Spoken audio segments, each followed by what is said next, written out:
So this is your water.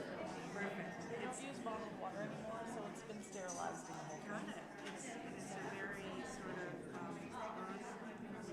Yeah. free. Yeah. It's like the public programming and talks.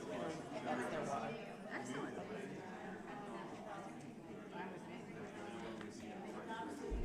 Hello. Hello, everyone. We'll start now. My name's Sasha Suda, and I'm the Fraser Elliott Chair of the Print and Drawing Council. And I'm so pleased to welcome you here, acknowledging that we are gathered on Mississauga territory, on land that has been home to the Anishinaabe, the Haudenosaunee, and Wendat through time. Tonight, we're here to hear Cynthia Burlingham talk, but we want to thank first the supporters of the Harris exhibition, which she curated together with Steve Martin and our own Andrew Hunter. The sponsors were RBC Capital Markets, E&G Odette Foundation, the Donald R. Sobey Family Foundation, and Heffel. Cynthia Burlingham is the Deputy Director of Curatorial Affairs at the Hammer Museum and the Director of the Grunwald Center for the Graphic Arts. To those of us in the prints and drawings community, she's been a colleague for many years, works on paper, and has curated many amazing shows of prints throughout time. So without further ado, I'll introduce Cynthia now, and I'll let you know that at the end we'll have questions, so I'll step back up and keep your questions until then. Thanks for joining us. Thank you. Can you all hear me all right? Okay, thank you, Sasha, and thanks to the AGO for having me here. It's such a pleasure. I began in Los Angeles when this exhibition opened. I began most of my talks about Lawren Harris asking if people knew who Lawren Harris was, and one or two people would raise their hands, but I am not going to ask you all that because that would be embarrassing. And it's actually rather intimidating. It's the first time I've spoken about Harris outside of America, so I am with a crowd that probably knows a lot more than I do. I don't know how much you all know about the organization of the exhibition, but it started in Los Angeles and then went to the MFA in Boston. And it was a very different type of installation at each venue, so you're all in for a treat. Good news, bad news, you have a lot of Harris drawings in the exhibition here. They weren't there in Los Angeles, but Andrew Hunter included them here. Bad news, you can't see them in the study room because they're going to be in the exhibition, so we'll have to make do with slides. So in LA, this came about 3 years ago when our director, Annie Philbin, was at Steve Martin's house and looked over his shoulder and saw that he had this small painting. And she said, "What's that?" And he said, "That's a great Canadian painter, Lawren Harris," and she had never heard of him, and freely admits so. So about a month later, she had meetings in Toronto and came here and saw the AGO's collection, the Thompson collection, and was completely blown away. And went back and asked Steve if he'd like to curate it. And he said no, and then he thought about it and realized that he actually did have a lot to say about Lawren Harris and wanted to introduce Lawren Harris to America. So that is the beginning of how this story came about. The MFA Boston came on even before Matthew Teitelbaum was director. The curator there had a longing to have Harris in the collection. There's one or two Harris paintings in U.S. collections, but otherwise he's virtually unknown. I discovered in LA that I have a number of secret Canadian colleagues who I didn't know were Canadian because they've been in the States for so long, but they, of course, knew Lawren Harris. I'm going to focus specifically on Lawren Harris's drawings tonight, but you'll also see a lot of paintings. And I apologize again that you don't have the works in front of you, but it'll give you some incentive to go see the exhibition when it opens next week. The AGO has hundreds of Harris drawings, many of them are still in their sketchbooks. So it's a wonderful resource here, in addition to the great paintings and oil sketches that are also here. So I'm going to start out with a little background. As all of you know, this is not Lawren Harris. Albrecht Dürer on your left with the famous large piece of turf that's in the Albertina in Vienna. And on your right, a subject of the Flight into Egypt by Nicolas Poussin. So historically, in European and American art at least, landscape didn't exist as an independent subject for a long time. It appeared in the background of paintings, such as Flight into Egypt, but the great sort of narrative of European art had to include a subject. That was the most important thing, and landscape was considered a minor category, and often even in larger paintings, a master like Rubens would paint the people, and a specialist for the background in landscape would paint the background, more of a studio assistant. So it didn't really assume a larger role until the 17th century, and I have here just another reference for you, the Claude Lorraine Flight into Egypt. You can see here that it becomes more about landscape. The Flight into Egypt is this tiny little sort of vignette to the right of the composition, and it really is kind of an excuse to create a great landscape. And obviously landscape drawings parallel that activity. Artists were always making drawings. Less so, probably more in the studio, less so outside in many cases. And here is where Claude moves into pure landscapes and does preparatory drawings that are related to them. And so you see in the 17th century in France, landscape starting to assume a greater sort of role as an independent subject. But it's really in the Netherlands in the 17th century that landscape becomes even more important in the newly established Dutch Republic. The rise of a Protestant middle class seeking secular subjects for art in their homes is part of this. It was a kind of also represented a nationalistic pride in the land itself, very much representing Dutch landscape, the immediate sort of environs around the cities. Most people lived in the cities, so having these landscapes, you could have a series of landscape prints that represented a walk in the country, such as, no, that's Rembrandt. They would have often 20 to 30 works in a series where it's ambling down the country road past barns and cottages, and showing that sort of scene was a very important foundation for landscape art.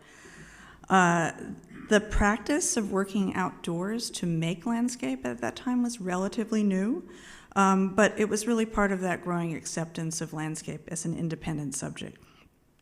Obviously, pretty much the greatest practitioner of this is Rembrandt, who made drawings, prints, and paintings of landscapes as independent subjects. They are usually specifically identified with landscapes around the city of Amsterdam. Gives you that sense of walking around the countryside. But what's interesting is a lot of them are composite views. You can see in the print at the top that is actually one of his etchings. There are two drawings below. Hard to tell on a slide which is which, but the print is something that would have been editioned and sent out and sold as a sort of finished work.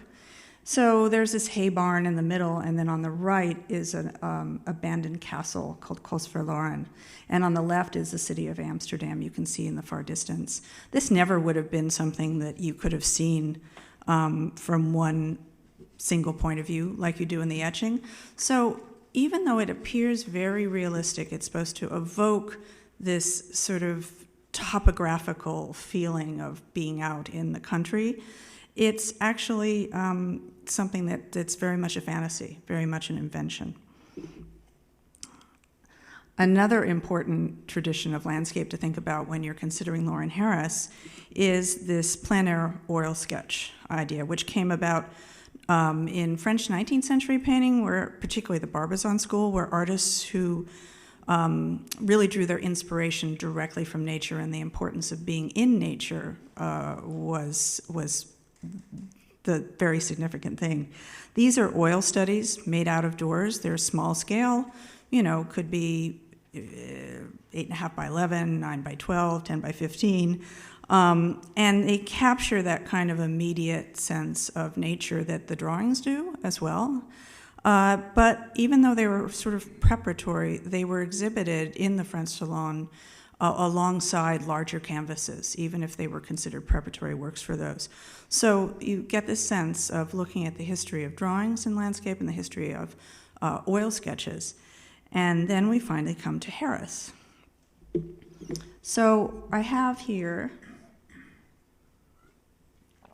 3 examples of Harris working in different formats and media. On your left is a typical Harris sketchbook.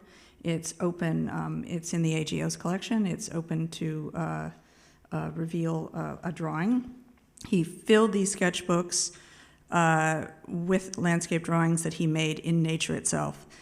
On the upper right is a small called oil sketch, like those Barbizon sketches, usually about 10 by 15.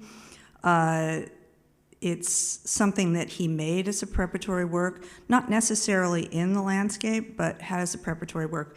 And then in the lower right is a large, one of his most important paintings is Mount Lefroy, that's at the McMichael collection.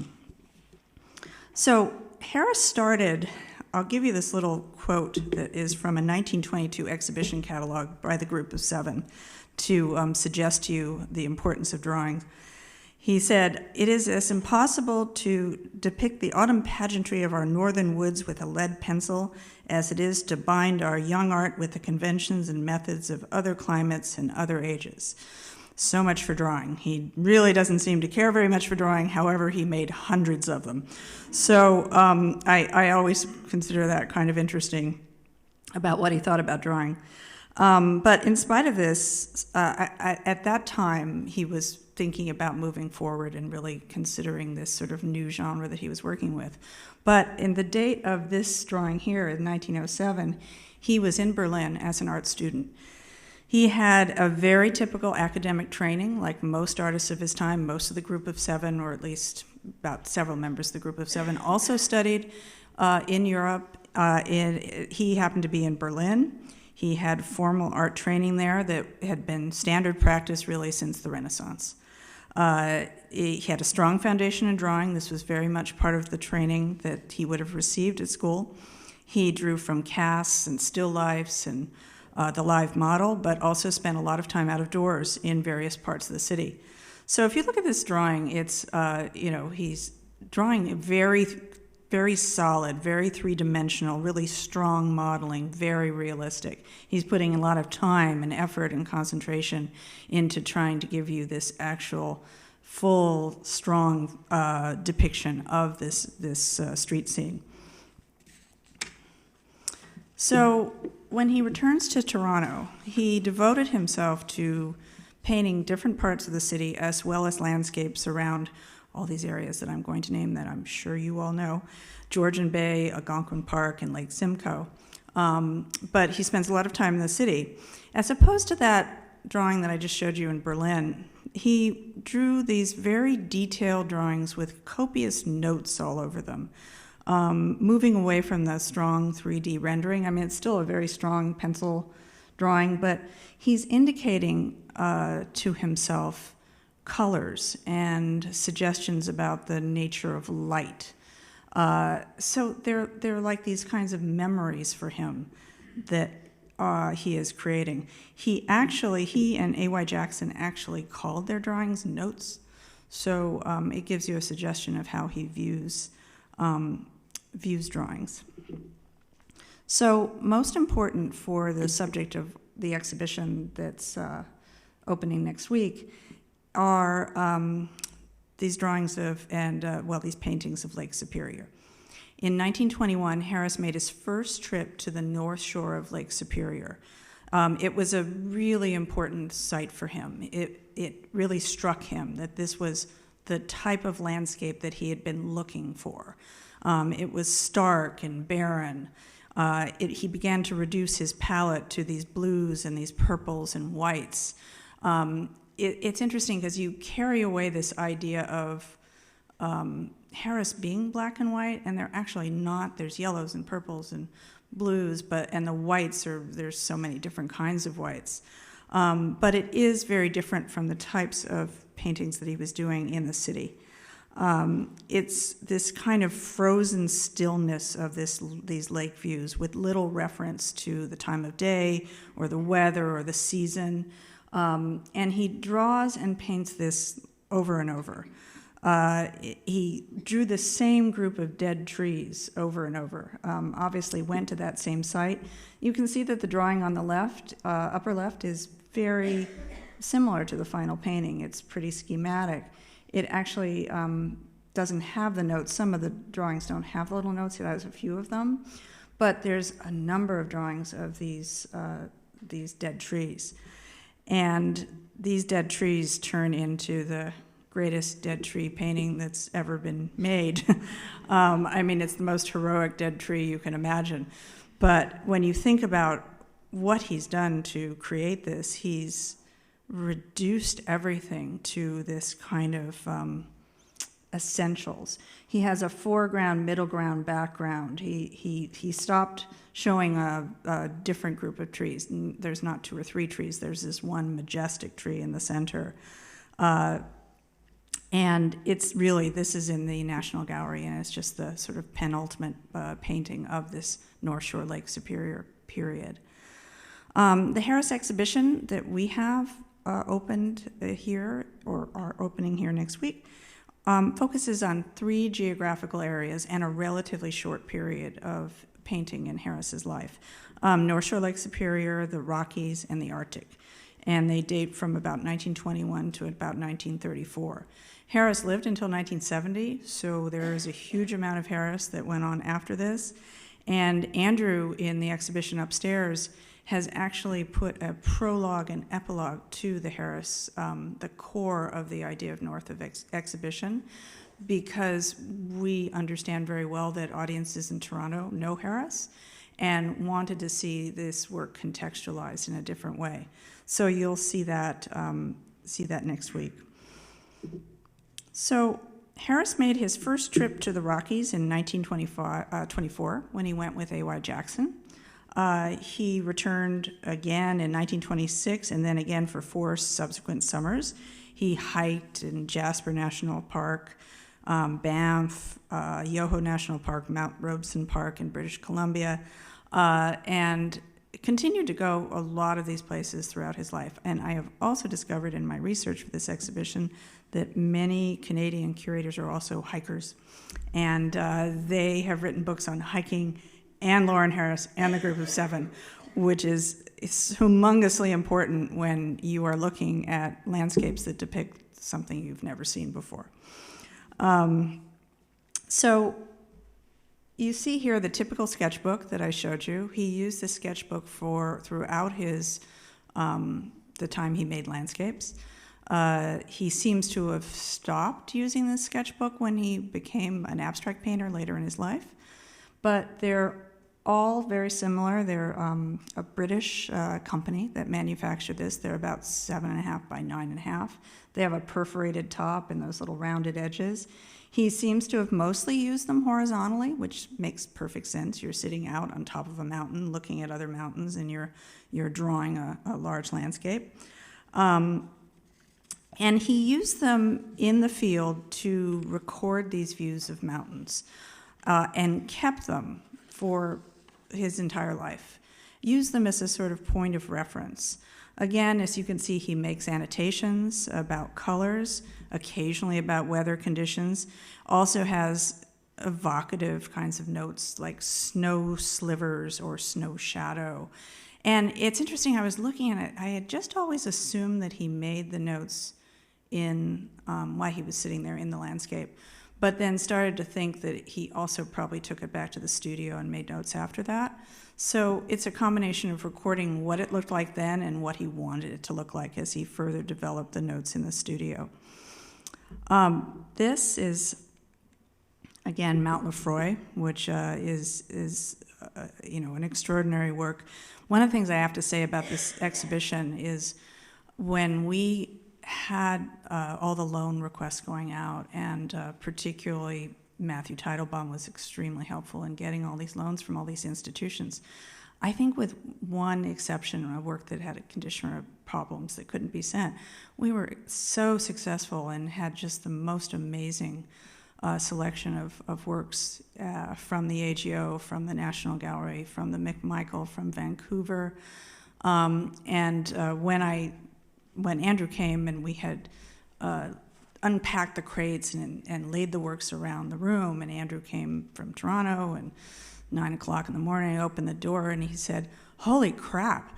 So, and he knows these works, he knows all the paintings, but even in Canada, there apparently had not been any sort of exhibition that brought all of these works together.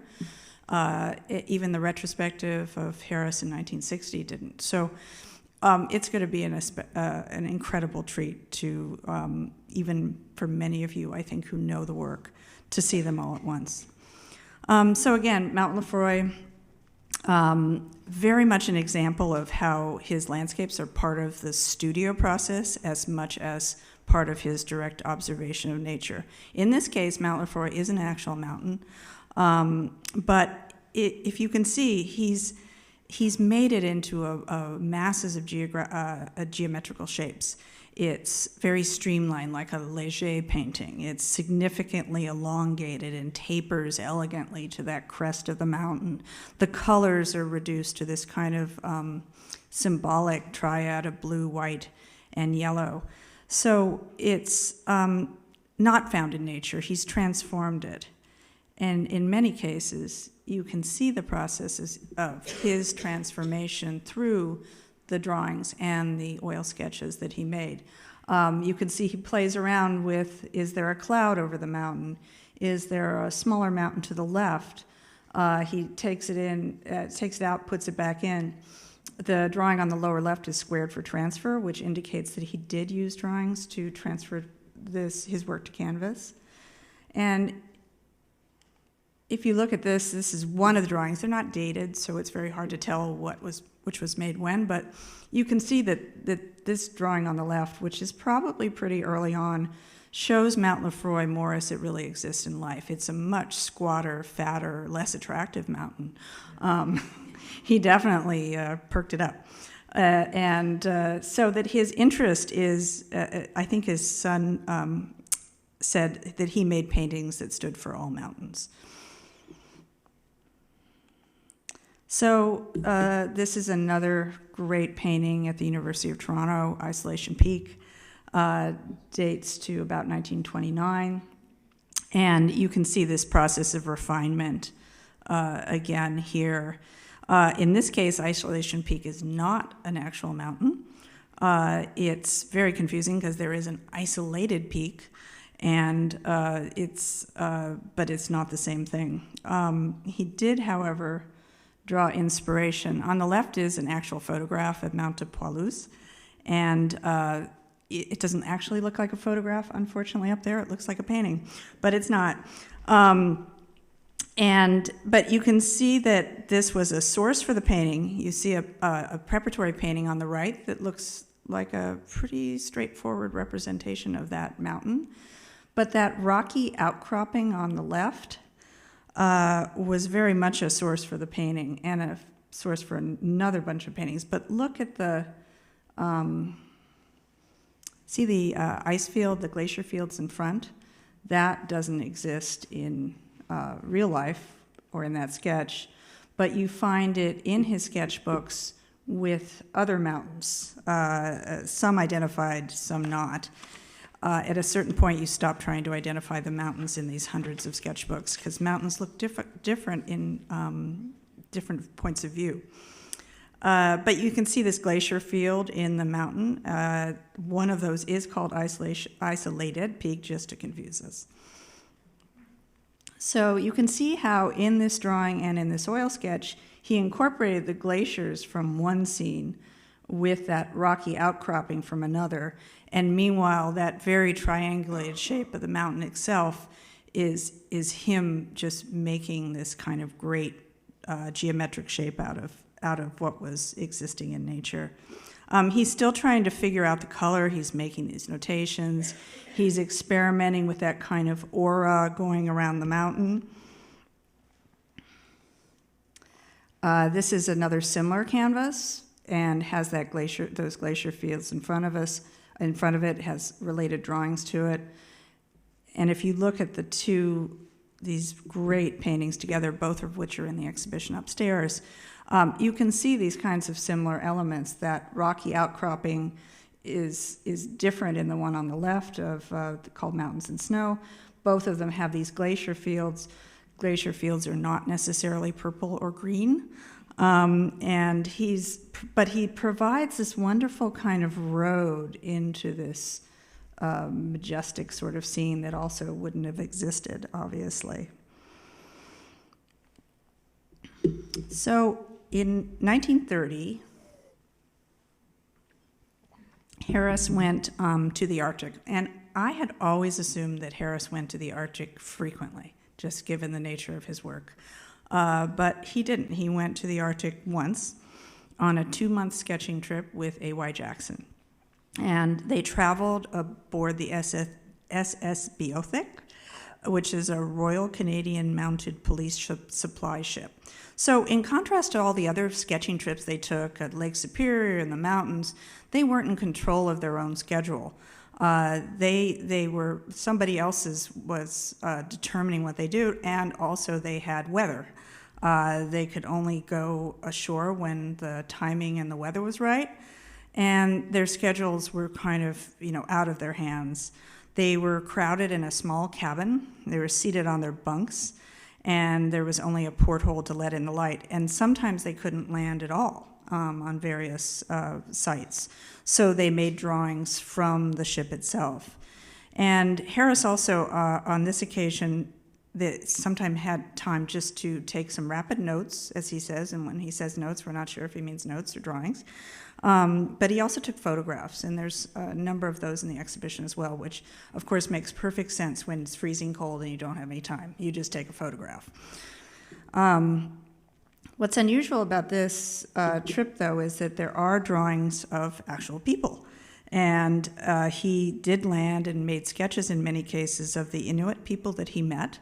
And Harris's landscapes are notable for a lack of a number of sort of transitory things, as well as their lack of people. But he took photographs and also did these drawings, and even in one case, you see on the left the Inuit tent, and on the right you see the Inuit tent that has sort of become a rock-like structure, but he did try out different aspects of what he saw there. So when he came back, he had, these are 2 more drawings, sorry. He's really trying, I think, to express the atmosphere in a quick way here. It's more about atmosphere in a way than it is about form in some of these drawings. This is a wonderful little painting on the right, Ellesmere Island, beautiful small sketch, and you can see in the drawing next to it, he's trying out erasing instead. It's subtractive rather than additive, of trying to get this feeling of this light and these sunbeams. I've also said on occasion to Andrew Hunter that the light in Lawren Harris's paintings is not realistic, and Andrew has informed me that I've never been to any of these places and that actually it does look like that. So I am well told. This trip to the Arctic resulted in a huge body of work, about 50 paintings and oil sketches that were exhibited to great acclaim upon his return to Toronto. But for Harris, it represented a sort of last gasp of his life as a landscape painter. He found it impossible after this point for landscape to satisfy his need to express his interest in a more spiritual approach to painting.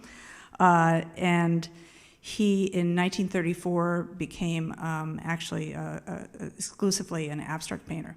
And so I like to think of these as sort of a natural move in many ways, because as you saw, his landscapes were becoming increasingly simplified and much more geometric shapes and very sort of crystalline in their approach to form.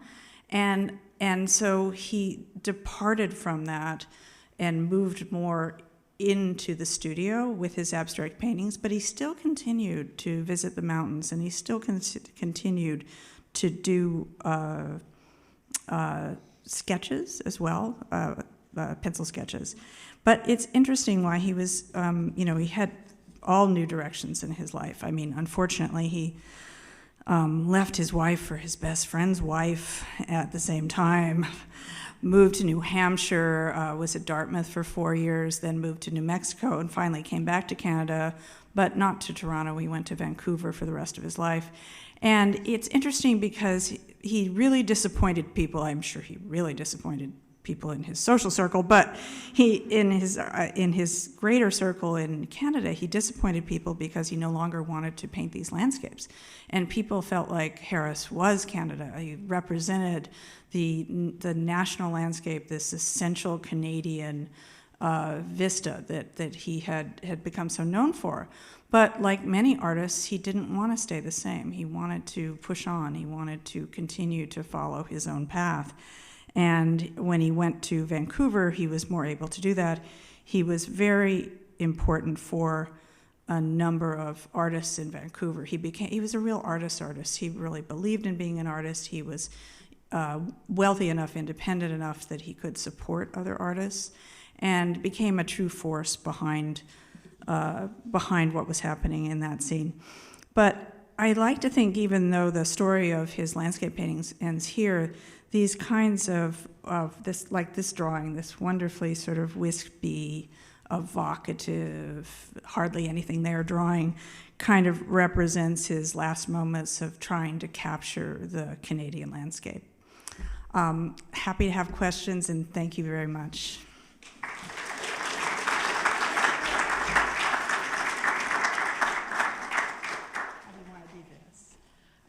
Are there any questions right off the bat? No, I back there, Jane. I know he died in 1970. What kind of work was he doing in the 40s, 50s, 60s? I should have mentioned this. Right behind you are a series of the abstract drawings. And he did abstract paintings and drawings. I think there's a few illustrations of some of the paintings there. And those are very typical to what he was devoting himself during all those decades, yeah. Yes?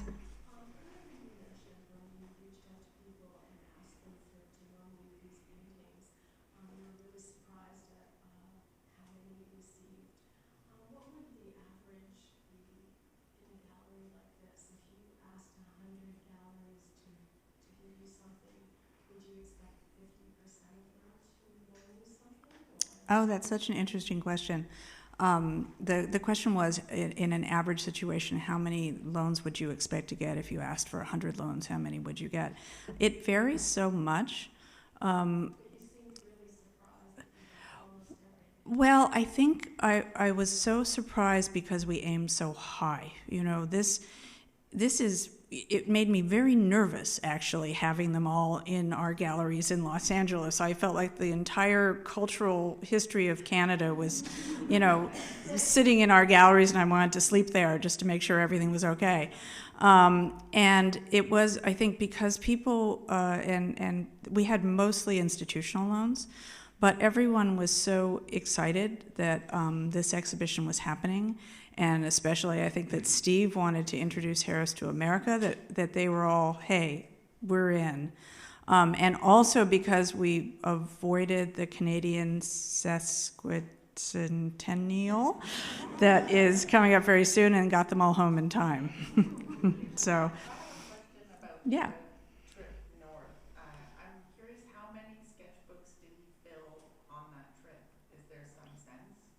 I think the AGO has, you mean the Arctic trip? Yeah, the Arctic trip, I think, has like a sketchbook and a half or 2 sketchbooks at the AGO.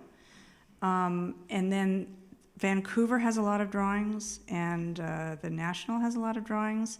So I don't know exactly how many, but there are a lot. That was his sort of photographic memory. Yeah, except that he did in that case make photographs too. So, and it's interesting when I'm looking at how wispy these drawings are, I kind of think, oh, was he just leaving it behind? It was so, he was not tackling landscape in as sort of coherent a way as he had before, but in reality, I think he was just cold. Sure. Did you mention that there's 2 paintings in the U.S.? There are 2 paintings at Dartmouth, at the Hood Museum at Dartmouth. There's a Lake Superior landscape and an abstract painting. So my question is, by introducing Harris's and our other artists' work to Americans, do we not worry at all that we're going to lose a lot of this stuff at auctions and with the discounted Canadian dollar that we're going to lose this stuff? Oh, God, yes. As I understand it, though, even if, most of these paintings are in institutional collections already, and they won't leave those institutions. But as I understand it, if it came on the market, if a fabulous painting came on the market, it wouldn't get an export license. So they'd stay here. So it doesn't matter. We're not going to be able to buy them. Yes. What did he do during his years in the U.S.? I mean, was he teaching or did he support himself with his art? No, he was independently wealthy. The question is what he did in the U.S. and how he supported himself. He did some teaching. He did a lot of, he was an artist in residence at Dartmouth, and I assume that involved teaching.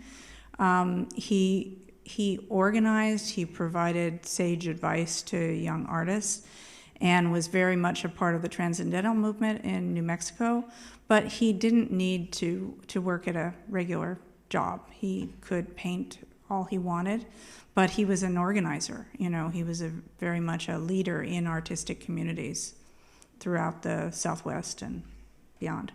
What was the reaction to his paintings in the exhibits in the States? It was really interesting, and I should have actually mentioned this. The question was, what was the reaction to his paintings in the U.S.? In L.A., it's, you might wonder why a museum like the Hammer, which has a very contemporary focus to its exhibition program, did an exhibition of Lawren Harris. And it's very much part of our mission because we present artists who are under-recognized. And in the case of LA, Lawren Harris is under-recognized. And to my knowledge, he had 1 painting shown in LA, and that was at a World's Exposition in 1925. So what was great, and I was actually just talking about this with Sasha, it had a tremendous response in LA. I think the work itself is it's not like he was never known there.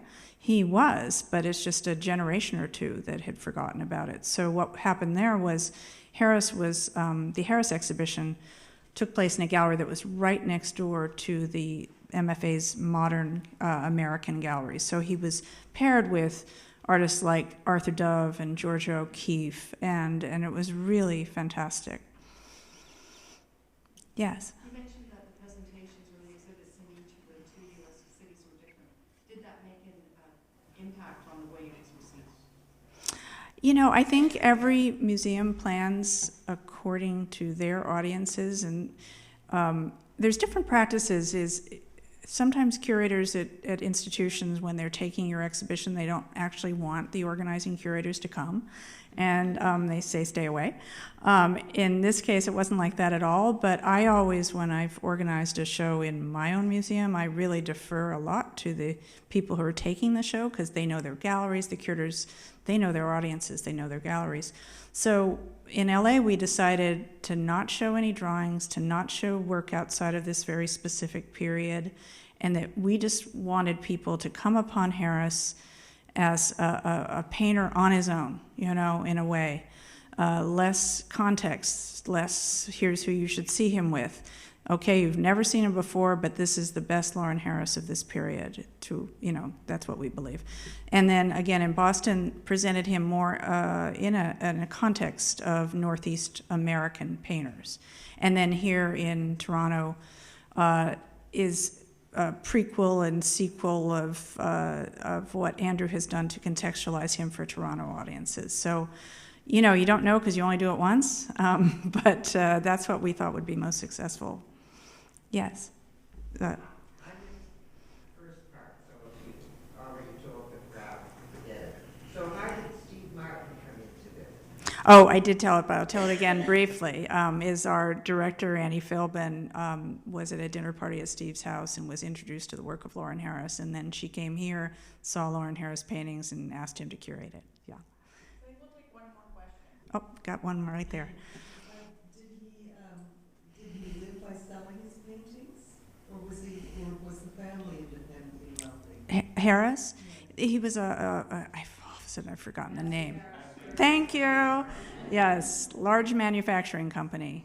Yes. Because I wondered if there were paintings that people had bought that were out there somewhere that... Well, I think he gradually, obviously, made a lot of money on his paintings, but he didn't have to at the beginning. Yes. Thank you all so much. Thank you so much.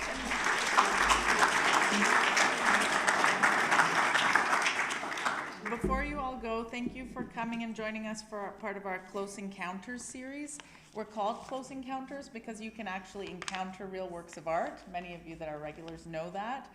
But behind you are a few of the drawings that didn't fit in the Idea of North exhibition during the installation today. So you can see those on the left. And on the right, are facing me, are drawings from the post-34 period. So that abstract, kind of very modernist period. And so you could see those there. There are hundreds more drawings of Lawren Harris in our vault, which you can see through the door to my left. And we really encourage you to come and see those during our open hours on Wednesday afternoons, or make an appointment with us. We're happy to accommodate you and show you more Lawren Harris and his contemporaries, or anything else from going back to the 16th century where we started in tonight's lecture. I want to thank our Princeton Drawing Study Center volunteers, our colleagues in public programming and learning, and I hope we'll see you all again at the next Close Encounters lecture. Thanks so much.